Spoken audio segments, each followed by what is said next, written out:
I don't believe in diversification at all. I would own one stock if I could find one great stock. Diversification is a big mistake. I call it diversification. 우리가 투자를 할 때 흔히 하는 착각은 나누기만 하면 분산 투자라는 생각입니다. 그러면서 늘 이런 얘기를 하죠. 계란을 한 바구니에 담지 말래. 여러 종목으로 나눌 리스크를 분산하라는데? 투자의 세계에서 흔히 쓰는 이 격언을 잘못 이해하면 유정란, 무정란, 왕란, 쌍란 이런 것들 잔뜩 담고 드디어 완벽하게 분산했어. 바구니도 2개로 나눴어. 아주 좋아.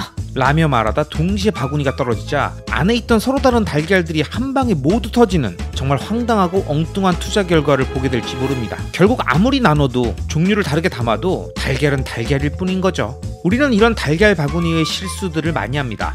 주식을 종목별로 10개, 100개 나눠놓고 이건 배당주, 이건 성장주, 이건 인덱스 ETF라서 분산 투자라고 말한다거나 알트코인 100개 사놓고 이건 디파이, 이건 NFT, 이건 메이저 알트라며 서로 다른 성격끼리 섞여있어 하락장의 상호 보완이 될 거라고 믿는다던가 부동산도 전국 각지에 나눠서 매수해놨으니 한 지역에 침체가 와도 리스크가 분산돼서 안전하다고 생각하는 경우들이죠. 하지만 앞에 달걀 바구니 사례에서 말씀드렸듯이 속성이 같은 자산 또는 매수 주체자들이 겹치는 자산들은 아무리 개수를 나눠도 절대 리스크가 분산되지 않습니다. 그래서 분산 투자의 가장 중요한 개념이 바로 자산 간 상관관계가 얼마나 낮은가, 즉 자산 간 비상관성이 핵심이고 진정한 투자자라면 자신의 전 재산을 한 가지 유형의 자산에 몰빵하지 않고 상관관계가 낮은 자산들을 적절히 분산하는 멀티에셋 보유 전략, 즉 달걀 옆엔 솜사탕도 있고 사과도 있고 치즈도 있어 한 바구니에 담겨 있어 떨어져도 모두 망가지지 않아 언제든 다시 주워들어 사용할 수 있는 네버다이 포트폴리오를 구축해야 합니다. 이것이 바로 제가 말씀드린 토탈 인베스팅의 중요성입니다. 사람들은 대부분 관성의 지배를 받습니다. 쉽게 말해 내가 돈 벌어봤던 방법 또는 내가 배워서 알고 있는 익숙한 방식을 계속 써먹고 싶지 새로운 걸 배우고 싶지 않아 합니다. 특히 투자의 영역에서는 더더욱 자신에게 돈을 벌어준 확실한 성공 방정식에 집중하는 경향이 매우 강하게 나타나는데요. 이런 투자의 장점은 확실히 나만의 필살기, 주전공 분야를 만들 수 있는 반면 단점은 그 자산의 하락기가 오면 전 재산이 하나의 자산군에 올인되어 있기 때문에 모든 자산이 다 같이 급락하고 빠진 가격에 매도할 수 없어 급하게 돈이 필요한 순간에 큰 위기가 오는 일명 돈맥경화 현상에 노출되고 마는 겁니다. 자, 그럼 이런 현상을 막고 안전하게 우리가 모은 좋은 자산들을 지키고 불리려면 어떤 식의 투자 방법이 좋을까요? 이에 대한 해답에는 각자의 투자 스타일과 철학에 따라 다양한 방식이 존재하겠지만 저는 한 자산이 내려갈 때 그 하락과 상관없이 버티거나 오히려 올라갈 수 있는 자산들을 하나의 포트폴리오로 묶는 이른바 비상관 멀티에셋 전략을 선호합니다. 여러분이 잘 아시는 것처럼 저는 장기 투자자이기에 장기적 우상향이 구조적으로 담보된 자산들을 신중히 선별하고 그 자산들을 서로 상관관계가 낮은 조합들 중심으로 묶어 포트폴리오를 구성하기 때문에 하나의 자산이 아닌 여러 종류의 자산을 투자하고 있습니다. 비상관 자산에 대한 포트폴리오 구성 방법은 여러 가지 조합이 가능하겠지만 저는 부동자산인 주거용 부동산들과 금융자산인 주식, 암호화폐에 모두 투자하는 토탈 인베스터이며 좀 더 구체적으로는 서울부동산, 미국 주식인 테슬라, 그리고 비트코인 이 세 가지 유형의 상관관계가 낮은 자산들에 투자하고 있습니다. 부동산은 인생을 살아가는 우리에게 누구나 하나씩은 필요한 필수제이면서 큰 금액을 낮은 변동성으로 운영하며 인플레이션만큼 상승시킬 수 있는 자산 증식에 매우 중요한 자산입니다. 그렇기에 월가의 전설인 피터 린치 역시 주식 투자를 하기 전에 부동산부터 사라고 말했죠. 부동산은 그만큼 우리에게 중요한 자산이며 한번 보유하면 오랫동안 보유가 가능한 상품이기에 지금같이 공포뉴스가 쏟아지는 시기에도 순간적인 내동매매를 저지를 리스크를 없애줍니다. 하지만 부동산은 워낙 덩치가 큰 자산이기에 현금화가 쉽지 않고 원화 베이스의 자산이라서 지금처럼 국제정세가 불안해지며 각국의 환율이 요동치는 순간에는 늘 원화의 가치는 똥값이 되어가고 국가의 외환 보유액은 급격히 줄어드니 자신의 많은 자산이 원화인 부동산만 보유했다면 대한민국이라는 국가의 위기를 돌파할 수 없습니다. 즉 국가의 운명과 자신의 자산을 함께 묶어버리는 것이죠. 물론 우리가 국가를 생각하고 사랑하는 마음이야 없겠습니까? 하지만 글로벌 시대의 전 세계의 어느 자산이든 자신이 원하면 뭐든 투자할 수 있는 이 세상에서 대한민국에 태어났다는 이유로 대한민국 내에서만 투자하겠다라는 마인드는 너무 근시안적인 생각이 아닐까요? 그렇게 저는 주식 투자를 한다면 달러 자산인 미국 주식에 투자해야 한다고 생각합니다. 그래야 지금 같은 국제정세의 위기 구간에 주식이 내려가도 환율로 수익이 커버되는 구조를 가져갈 수 있습니다. 실제로 지금 보시는 표에 나온 것처럼 한국 부동산과 미국 주식은 두 자산의 상관관계가 음해관계에 있습니다. 즉, 이 얘기는 통계적으로 두 자산이 서로 반대 방향으로 움직일 가능성이 높다는 것이고요. 이렇게 한 자산이 내릴 때 다른 자산이 오르거나 버텨주며 자신의 자산 규모가 급격히 쪼그라드는 현상을 막아주는 것이 투자에 있어 자산 포트폴리오를 구성하는 가장 중요한 개념이며, 한국 자산과 미국 주식은 이러한 관점에서 부동자산과 금융자산의 조합이면서 다른 종류의 통화로 구성되었으며 비상관성 역시 음의 값을 갖고 있는 최상의 조합이라고 할 수 있습니다. 그렇기 때문에 자신의 자산이 경기 상황이나 한 국가의 정책에 따라 크게 좌지우지되는 리스크를 줄이고자 하는 투자자라면 한국 부동산과 미국 주식의 조합을 꼭 생각해 보시기 바랍니다. 자, 여러분, 그럼 한국 부동산과 미국 주식만 있으면 우리들의 포트폴리오는 충분할까요? 물론 이것만으로도 나는 충분하다 이렇게 말씀하시는 분들도 많이 계실 겁니다. 그리고 그런 생각도 충분히 이해가 갑니다. 하지만 만약 조금 더 자신의 포트폴리오를 상관관계를 낮추면서 자산의 상승률을 높이고 싶다면 저는 비트코인에 대한 편견이나 선입견을 조금 내려놓고 포트폴리오에 비트코인을 넣어야 한다고 강조합니다. 이유는 한국 부동산과 미국 주식을 함께 투자해야 한다고 설명드렸던 바로 그 이유, 자산 간 비상관성 때문입니다. 2020년에 아크 인베스트먼트에서 발표했던 자료를 보면 비트코인은 주식, 부동산, 금, 오일, 채권 등 대부분의 자산들과 상관관계가 0에 가까운 매우 낮은 수준임을 알 수 있습니다. 물론 최근 들어 미국 주식 시장과의 동조화 현상이 점점 커지고 있지만 자산 간 상관관계를 평가할 때는 특정 기간에 국한된 판단보다는 장기 시계열로 놓고 그 유사성을 판단해야만 정확히 알 수 있죠. 그렇기 때문에 지금 10년간의 자산들 간의 상관관계를 봤을 때 비트코인만이 미국 주식, 미국 채권, 금, 미국 부동산, 오일, 이머징 마켓 통화 등의 대부분의 자산들과의 상관관계가 낮은 유일한 자산이라는 것을 보실 수 있습니다. 즉, 자신이 한국 부동산과 미국 주식을 담은 포트폴리오에 비트코인을 자신의 믿음의 정도에 따라 아주 조금만 담더라도 다른 자산들과의 상관관계가 낮다라는 비트코인의 비상관성이 포트폴리오의 안정성과 높은 수익률에 도움이 된다는 것입니다. 저는 늘 장기 투자는 바둑과 같다고 설명드리면서 먼 미래의 기가 막힌 묘수를 위해 매 순간 누군가가 봤을 땐 무식하고 아무 의미가 없어 보이는 한 수 한 수를 포석이란 이름으로 놓는다고 말씀드렸습니다. 바둑에서 말하는 포석의 사전적 의미는 중반전의 싸움이나 집차지에 유리하도록 초반에 돌을 벌려놓는 일을 의미합니다. 이처럼 우리가 하고자 하는 장기 투자는 당장 눈앞의 이익이 아니라 지금은 나에게 아무런 이익이 없어 보이고 심지어 손해라고 느껴지는 순간이 있더라도 게임의 중반전 또는 후반전에 기가 막힌 플레이를 하기 위해 차분하게 깔아놓는 포석처럼 우리가 목표로 하는 장기 투자의 긴 여정에서 마지막 순간에 어떤 그림을 연출할 것인가를 정확히 머릿속으로 그리며 지금 이 순간 장기적 자산들을 전략적으로 매집하고 배치하는 겁니다. 제가 투자하는 비트코인, 테슬라, 서울부동산의 BTS 투자에 대해서 이런 생각을 하시는 분들도 계십니다. 야, 부동산 장기 투자는 언제까지 장기 투자야? 테슬라는 2030년부터 슬슬 판다는 거지? 그래서 비트코인은 도대체 언제 수익화하는데? 계속 사기만 하고 안 팔면 그게 사이버머니 아니야? 실현하지도 않을 숫자 가지고 기분만 좋아라 하는 거 아니냐고. 결국 이분들의 모든 이야기는 그래서 언제 팔고 언제 현금으로 바꿀 거냐는 겁니다. 그래야 그걸로 사고 싶은 것도 사고 먹고 싶은 것도 먹고 여행도 가고 신나게 놀 거 아니겠습니까? 그런데 여러분, 지금 그렇게 얘기하는 내용들에서 여러분이 생각하는 투자의 포석은 뭐였나요? 테슬라랑 비트코인 최대한 많이 모아서 2030년에 은퇴해서 조금씩 팔면서 일 안 하고 돈 쓰면서 살겠다는 목표로 시세 차익형 투자에 씨앗을 뿌리는 건가요? 어차피 실거주 부동산 한 채 있으니까 매달 조금씩 금융자산 팔면서 생활비로 쓰려고 하냐는 겁니다. 제가 여쭤보는 이 질문의 핵심이 바로 현재 우리가 하는 투자가 무엇을 위한 포석이냐는 물음인 겁니다. 사람마다 생각이 다 다르겠지만 저는 현재 금융순자본 100억을 모으겠다는 목표로 테슬라, 비트코인, 그리고 서울부동산에 투자하고 있고 각 자산들은 목표를 향해 나가는 과정에 그리고 목표를 이룬 이후에 각각 제가 생각하는 쓰임새가 다 따로 있습니다. 그럼 지금부터 그 내용들을 자세하게 한번 설명드리겠습니다. 자, 여러분, 우선 제가 생각하는 부동산은 부의 베이스 캠프이자 미래의 캐시카우라고 생각하고 있습니다. 이유는 제가 생각하는 경제적 자립의 시기인 2030년쯤엔 현재 제가 직장에서 벌고 있는 실수령 월급과 그 외의 건보료, 국민연금 등의 지출을 모두 합친 비용 이상을 월 현금 흐름으로 만들어낼 수 있어야만 어렵게 모았던 자산들을 매달 팔지 않고 계속 유지할 수 있기 때문에 그 당시에 내가 어떤 일을 하고 있고 얼마의 노동소득을 얻고 있는가와 관계없이 오랜 기간 내가 장기 투자하며 보유했던 자산들의 구조를 이용해서 일정하게 들어오는 월 현금 흐름을 만들겠다는 거죠. 그래서 저는 현재 전세로 세팅해서 보유 중인 주택들을 시간이 지날수록 점점 반전세로 전환시킬 계획입니다. 지금의 하락 조정장이 지나고 다시 상승장이 왔다 또 조정을 받았다 반복하는 과정 속에서도 서울과 같은 핵심 입지의 지역은 해외 선진국 사례에서도 알 수 있듯이 지속적인 인플레이션에 의해 전세와 월세의 주거 렌트비는 점점 상승할 가능성이 높습니다. 왜냐? 대한민국의 경제, 사회, 정치, 문화 그리고 교통과 모든 편의 인프라가 집중되어 있어 이렇게 만들어진 도시 경쟁력은 현재 세계 7위고 앞으로 점점 올라갈 가능성이 높기 때문입니다.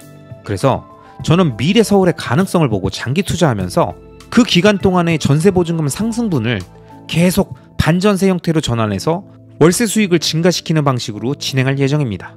즉, 제가 생각하는 서울 부동산은 2030년 이후엔 매달 현금을 창출해주는 캐시카우로 활용할 목적으로 2017년부터 하나씩 포석을 깔아놓은 겁니다. 인플레이션만큼 오르지만 구조적으로 레버리지 투자가 가능하기 때문에 장기적으로 높은 수익을 내고 특정 시점 이후엔 월 현금 흐름이 창출되는 사업체가 된다는 거죠. 이게 제가 생각하는 부동산의 자산 포트폴리오에서의 쓰임새입니다. 그럼 미국 주식인 테슬라는 어떨까요? 일단 저는 주식 투자의 1차 목적은 폭발적으로 성장하는 신성장 산업의 주도 기업에 투자해서 동업자 마인드로 그 과실을 오랫동안 함께 누리는 것. 즉, 빌려준 돈 언제 받을까? 지금 회수했다가 다시 빌려줄까? 아니면 경기 안 좋은 것 같은데 그냥 지금 당장 갚으라고 할까? 라고 말하듯이 행동하는 채권자 마인드가 아니라 자신을 가슴 떨리게 하는 사업에 함께 투자한다라는 동업가 마인드, 사업가 마인드로 그 시장의 초기부터 긴 시간을 바라보고 투자하며 자신의 지분을 늘려가는 거라고 생각합니다. 그래서 테슬라와 같이 전기에너지 기반의 모빌리티, 로봇, AI, 에너지 인프라 구축 사업을 진행하는 신성장 산업군의 초일류 기업에 투자하는 거죠. 그리고 이 시기엔 배당엔 관심이 없습니다. 왜냐? 제가 지금 열심히 본업으로 돈을 벌고 있고 앞으로도 투자할 시간이 많이 남았는데 지금 당장 좀 더 월 현금 흐름 늘리겠다고 기업이 성장을 위해 써야 하는 소중한 자금을 더 이상 어디에 써야 할지 몰라서 주주들에게 배당하고 있는 성장이 멈춘 기업이나 매출은 급격히 증가하지만 신성장 동력이 부족해서 설비와 R&D 투자의 전체 비중이 점점 줄어들어서 자사주 소각과 배당을 진행하는 기업들은 매우 안정적인 비즈니스의 영역과 경제적 혜자를 구축한 최고의 기업들일 수는 있지만 앞으로도 폭발적인 성장을 지속적으로 이룰 수 있는 기업은 아닐 수 있다는 거죠. 그래서 저는 그런 조건에 맞는 기업인 테슬라를 발견하고 지속적으로 투자를 진행하고 있으며 제가 경제적 자립을 생각하는 2030년은 일론이 말하는 전기차 연 2천만 대 생산이라는 놀라운 지표를 제시한 해이기도 합니다. 이 숫자는 현재 모빌리티 1위 생산 기업인 도요타가 연간 1000만 대 정도 생산하고 2위인 폭스바겐 그룹이 800에서 900만 대를 생산하니까 일론의 목표대로라면 2030년에 테슬라는 현재 도요타와 폭스바겐 그룹이 생산해내는 내연기관의 차량만큼을 전기차로 만들겠다는 계획이고 만약 계획보다 늦어지는 일론 타임을 고려하더라도 2030년에 테슬라는 대중화된 전기차, 자율주행카 시장을 선도하며 전 세계에서 가장 많은 차를 판매하는 기업이 되었을 것이고 아마 배당을 시작했을 거라고 보고 있습니다. 왜냐? 2007년 아이폰이라는 스마트폰이 처음 출시되고 5년이 지난 2012년부터 애플은 배당을 시작했습니다. 그리고 2016년부터 워렌 버핏이 본격적으로 투자를 진행하면서 현재의 주주 친화적인 배당과 자사주 매입 소각을 꾸준히 진행하는 애플의 모습이 구축되었죠.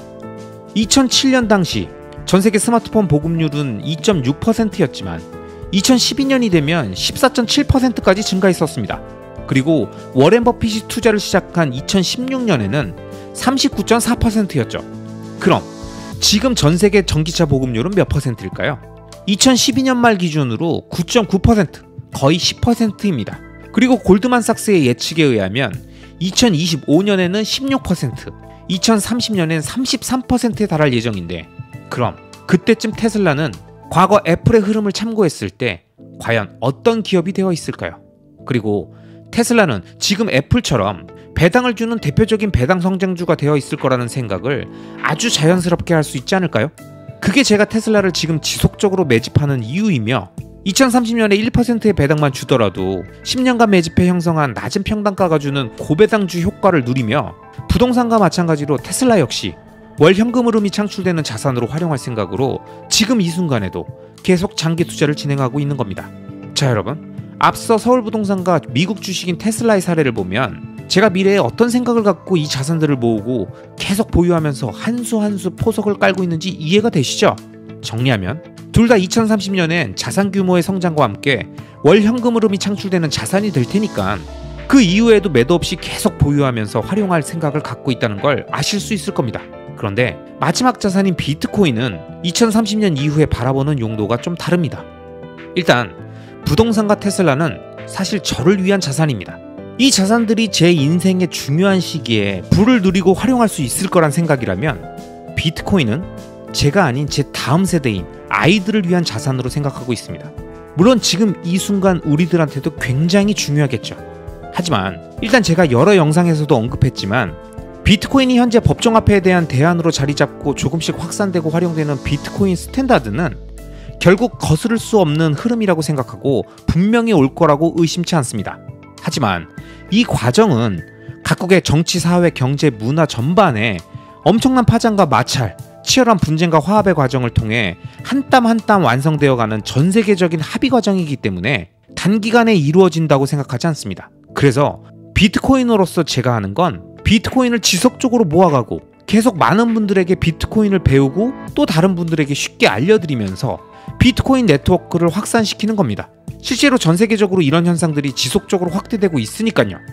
그렇지만 비트코인의 위대함에 흠뻑 빠져서 혹여 단기간에 세상이 뒤집어진다고 생각하며 무리한 투자를 하거나 조급한 생각이 들면서 자신의 시간 선호가 높아지게 되는 상황을 막기 위해선 비트코인이란 미래의 화폐가 완성되는 30년이 걸릴지 40년이 걸릴지 모르는 길고 긴 과정을 차분하게 지켜보며 아직 많은 사람들이 정확히 비트코인을 이해하지 못하는 이 행운과도 같은 투자적 타이밍을 이용해서 안전하게 자신의 비트코인을 지키기 위한 최선의 노력을 하면서 지속적으로 늘려나간다는 대전제를 명심하고 내가 아닌 내 자녀 세대에게 가장 강력한 자산을 물려주며 자신의 가문을 완성하겠다라는 장기적 관점으로 비트코인을 모아가고 있습니다.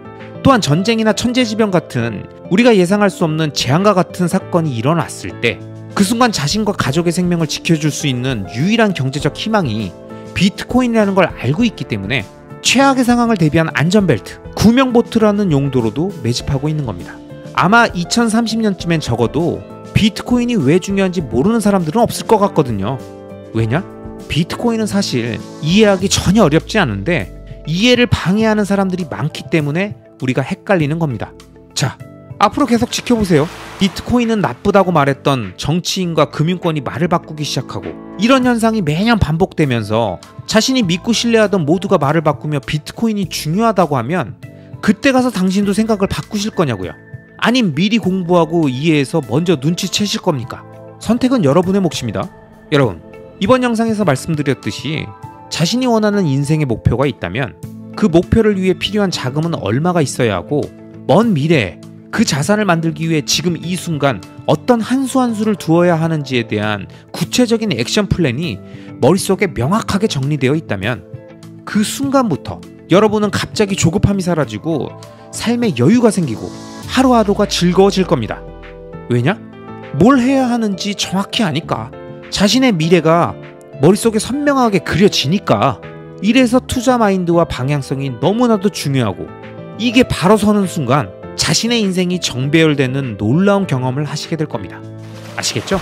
우리가 늘상 하는 표현인 세상이 참 빠르다 라는 말처럼 우리가 몇 년 전에 했던 일이나 말이나 행동들이 우린 잘 기억나지 않죠? 분명히 그때 그 순간순간엔 엄청나게 중요하고 치열하고 때론 심각한 상황이었을 텐데 불과 몇 년만 지나도 정말 황당할 정도로 우리의 그 감정들은 꽤 많이 지워지고 다 휘발되고 사라졌잖아요.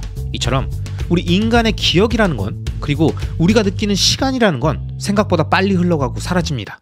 여러분, 바로 여기에 제가 설명드리는 장기 투자에 대한 중요한 핵심 개념이 등장합니다. 바로 리스크를 시간에 녹여 수익으로 치환한다 라고 말씀드리는 이유, 즉 원래부터 물려받고 금수저로 태어나진 못했지만 제대로 투자를 해보고자 하는 사람이 선택할 수 있는 가장 최고의 자원이 바로 시간이라는 거죠. 시간은 모두에게 하루 24시간으로 똑같이 제공되고 생각보다 빠르게 흘러가고 무조건 흘러가기 때문에 만약 우리가 투자를 할 때 무조건 생길 수밖에 없는 불확실성과 손실 가능성이라는 리스크를 무언가로 녹여야 한다면 뭘로 녹이는 게 가장 현명하겠습니까? 만약 이 리스크를 돈으로 녹인다고 생각해보세요. 투자하는 내내 계속 돈을 퍼부어야 되잖아요. 실제로 이런 투자도 있죠. 장기적 우상향 구조의 자산에 숏배팅을 한 투자가 있었다면 자신의 불리한 포지션이 청산되기 전까지 끊임없이 돈을 퍼부으면서 버티면서 겨우 한번 올지 모르는 그 대하락장의 기회에 겨우겨우 탈출하거나 조금 먹고 나오는 거니까 말 그대로 밑빠진 독에 물 붓기식 투자인 거죠. 또 어떤 투자는 리스크를 계속 자신의 노동으로 메꿀 수도 있겠죠. 사실 이건 투자라기보다는 사업에 가깝겠지만 자신이 일하지 않으면 절대 돌아가지 않는 사업을 성장성은 안 나오지만 포기할 수 없는 상태라서 어떻게든 계속 노동력 투입하면서 악으로 깡으로 버티고 있는 거죠. 직장인으로 보면 회사 생활이 적성에도 안 맞고 인간관계도 힘들지만 이게 아니면 당장 생활이 안 되니까 월 수입이 끊겨버리니까 어쩔 수 없이 계속 일하는 분이나 임원이나 간부 승진이 바로 코앞이라 어떻게든 달성하기 위해서 매년 노력하고 있는데 될 듯 될 듯 안 되고 있다면 어쩔 수 없이 계속 빡시게 일하면서 직장에 자신의 노동력을 에너지로 투입해서 리스크를 노동력으로 녹이고 있는 거죠. 근데 장기 투자는 어떻습니까? 장기적 우상향 구조의 자산을 발견해서 그 자산의 요동치는 변동성과 사회적 믿음이 폭넓게 형성되기 전까지 존재하는 불확실성과 손실 가능성이라는 리스크를 모두에게 통일하고 따로 돈 주고 사거나 얻어야 되는 게 아닌 태어나자마자 우리에게 주어진 시간이라는 자원만으로도 충분히 계속 녹이면서 점점 성공 확률을 높일 수 있잖아요. 장기 투자가 성공하기 위해선 우리가 계속 돈을 퍼붓고 노동을 해야 하나요? 아니죠. 우린 충분한 시간만 확보해주면 되잖아요. 그리고 그 투자의 성과를 더 올리기 위해 그럴 때 적립식 투자를 하기 위한 자금을 더 만들기 위해서 돈을 더 벌고 투자를 할 수는 있지만 만약 그런 적립식 투자를 위한 추가 자금과 추가 자금 확보를 위한 일을 할 수 없는 상황이더라도 장기 투자의 리스크는 계속 시간으로 녹는다는 겁니다. 그럼 이 장기 투자의 단점은 뭡니까? 딱 한 가지뿐입니다. 중간에 투자의 리스크를 녹일 수 있는 유일한 자원인 시간을 끊어버리는 겁니다.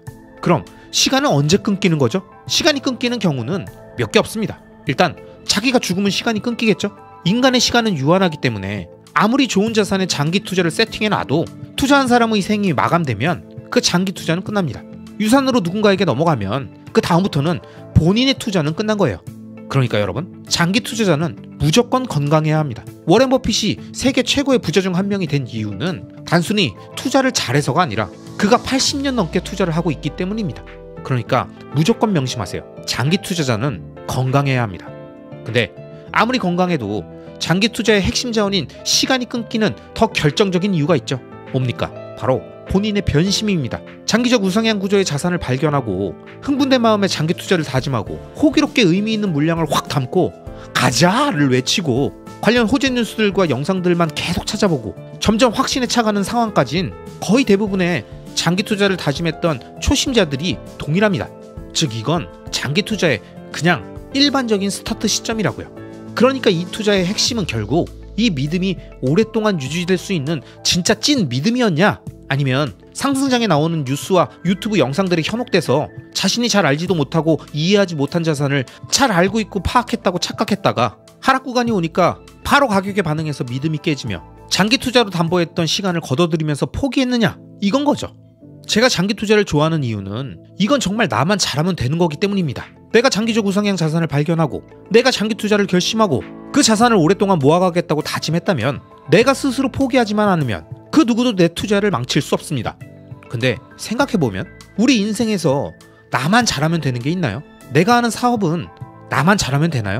갑자기 코로나가 오고 경쟁업체가 생기고 갑자기 정부 정책이 바뀌고 나 혼자 잘해도 내가 컨트롤할 수 없는 게 너무 많죠? 내가 다니는 직장 생활은 어떻습니까? 나만 열심히 하면 진급합니까?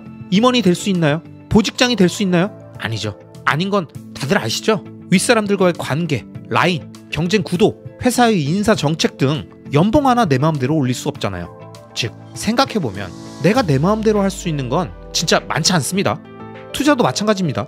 리스크를 피하겠다고 타이밍 매매하면 계속 피할 수 있나요? 한두 번 피했으면 그 다음에도 가능합니까? 안 되죠. 카지노에 도박하러 가서 2번 연속 따면 그 다음 판에 또 딸 수 있나요? 딸 수도 있고 잃을 수도 있는 확률의 영역이죠. 그리고 확률은 배팅의 횟수가 반복되면 늘 평균에 수렴하고 결국 돈이 더 많은 하우스가 유리한 구조라는 걸 알고 있지 않습니까? 결국 내가 마음먹은 대로 할 수 있는 건 이 세상에 거의 없고 내가 태어날 때부터 가지고 있는 시간만으로도 이 세상의 리스크를 녹이면서 성공할 수 있는 건 정말 더더욱 거의 없다는 사실을 깨달았다면 장기적 우상향 구조의 자산에 장기 투자하는 것이 왜 지극히 당연하고 자연스럽고 가장 합리적인 방법인지를 깨닫게 됩니다. 물론 투자의 세계에는 다양한 방법이 존재하고 무슨 방법을 쓰든 불법 행위가 아니라면 돈을 벌 수 있는 모든 방법은 다 가치가 있습니다. 하지만 우리에게 중요한 건 다른 사람이 성공한 이 방법 저 방법 그 방법이 아니라 내가 할 수 있는, 그리고 한두 번이 아니라 오랫동안 할 수 있는 지속 가능한 투자 방식이어야 되지 않겠습니까? 그런 투자를 해야 내 자산을 안정적으로 시간에 맡겨서 리스크를 녹이면서 불어나게 만들고 나는 보다 생산적인 경제활동이나 노동소득을 더 많이 얻을 수 있는 일들에 내 소중한 에너지를 투입하면서 자기 자신의 가치를 높일 수 있잖아요. 그래야 나와 내 자산, 이 모두가 시간이 흐를수록 점점 더 단단하고 강력한 명품이 되어가는 거 아니겠습니까? 자산에 투자를 하는데 내가 매일 무언가를 하지 않으면 진행이 되지 않는 투자라면, 내가 맨날 컴퓨터 앞에 앉아 있어야 되고 하루 종일 쉴 틈 없이 휴대폰을 봐야 되는 투자라면 그게 노동입니까? 투자입니까? 그리고 그 투자는 리스크를 뭘로 녹이는 겁니까? 곰곰이 생각해보세요. 그 투자가 지속 가능합니까? 아니면 젊을 때나 반짝할 수 있는 한철 장사입니까? 여러분, 우리의 인생은 앞으로도 엄청나게 길게 진행됩니다. 이미 의학계에서는 현재 40대 이상은 최소 100세, 30세 이하는 120세가 아주 보수적으로 본 평균 수명이라고 하더군요. 그럼 지금 30대는 앞으로도 90년은 더 투자해야 되고 40대는 60년, 50대는 50년, 60대는 40년을 더 투자해야 합니다. 그럼 그 긴 시간 동안 매번 샀다 팔았다 하실 겁니까? 지금도 못 피하는 경기 침체와 대하락장이라는 리스크를 그때는 사팔사팔 하면서 피할 수 있을까요?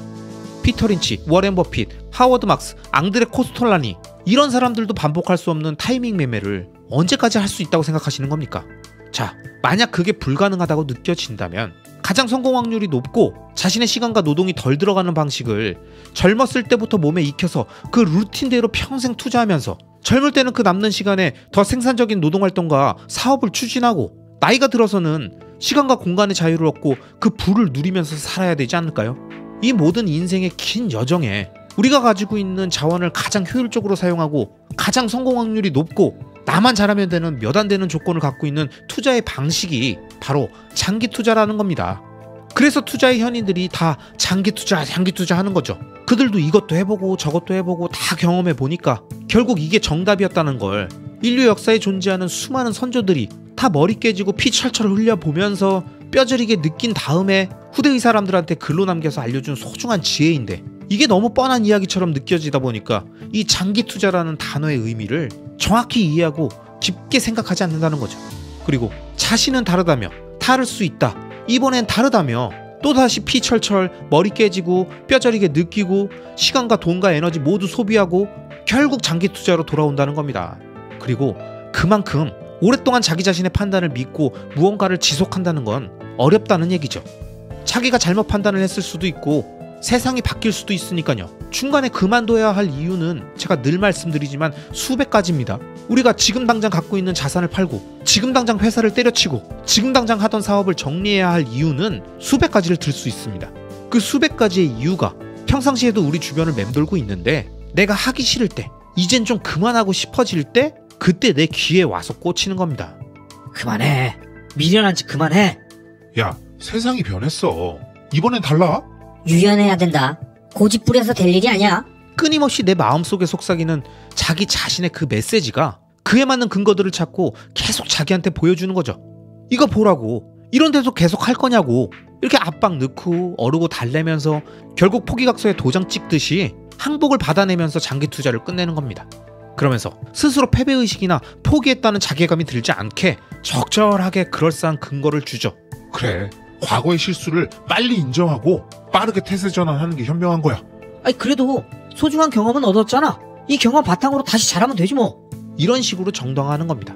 근데 이게 참 어렵죠? 실제로 우리가 무언가 실수를 알아차리고 그 문제를 바로잡으려고 할 때도 이런 심리 변화 과정을 겪게 되니까 이게 진짜 잘못된 걸 바로잡은 건지 아니면 내가 스스로를 정당하면서 도망친 건지 자기는 잘 모릅니다. 이걸 눈치채기가 너무너무 힘들어요. 그러니까 여러분, 투자도 열심히 공부해야 합니다. 장기적 우상향 구조라는 이 간단한 말이 얼마나 파악하기 어려운 건지 안다면 대충 공부하고 이해하고 장기적 우상향 구조라고 결론 내고 장기 투자하겠다고 가버리면 나중엔 엄청난 혼란이 옵니다. 시작을 대충 하니까 나중에 되돌리기엔 너무너무 힘든 거예요. 뭐가 맞는 건지 팩트도 헷갈리고 자신의 심리 상태도 판단이 안 되고, 그러니 포기도 못하고 계속 추진도 못하고 이러지도 저러지도 못하면서 계속 그냥 그 상태로 방치해 두는 거죠. 그러다가 본전 오면 바로 던져버리고, 정작 팔아야 되는 잘못된 투자는 계속 끌고 가면서 장기 투자라고 말하니까, 이건 뭐 시간이 지나면 지날수록 시간이 리스크를 녹이는 게 아니라 리스크를 점점 만들게 된다는 겁니다. 하지만 여러분, 저는 자신있게 늘 말씀드립니다. 투자는 타고난 감각적인 영역이 아닙니다. 그런 부분이 있겠지만 그건 정말 그 선수들 사이의 미묘한 영역이고, 우리가 내리는 대부분의 투자 판단과 장기 투자의 성패는 많은 부분이 후천적인 학습과 마인드셋, 그리고 투자 자산을 선별하는 연습을 통해서, 즉 학습을 통해서 발전시킬 수 있는 운동이나 공부, 기술의 영역이라는 겁니다. 그러니까 늘 책을 보시고 관심 가는 대상을 깊게 탐구해 가시면서 투자의 현인들이 남긴 메시지를 잘 새겨들어 보세요. 그들이 투자한 종목이나 자산이 아니라 투자라는 행위에서 그들이 어떤 생각을 하고 행동을 했는지, 그리고 어떻게 결론을 냈는지 그 과정을 살펴보는 것이 이 세상의 변화와 산업의 지각 변동, 경기 침체와 호황의 반복, 금리 변화와 관계없이 장기적 우상향 구조의 자산을 찾고 장기 투자를 통해서 리스크를 시간에 녹여 수익으로 치환하는 위대한 투자자가 되는 방법이니까요. 아시겠죠? 저는 여러분들이 이 과정에 더욱 재미있고 즐겁고 유익해질 수 있도록 앞으로도 계속 좋은 영상으로 함께 하겠습니다. 그럼 오늘도 끝까지 시청해주신 모든 구독자님들을 리스펙합니다.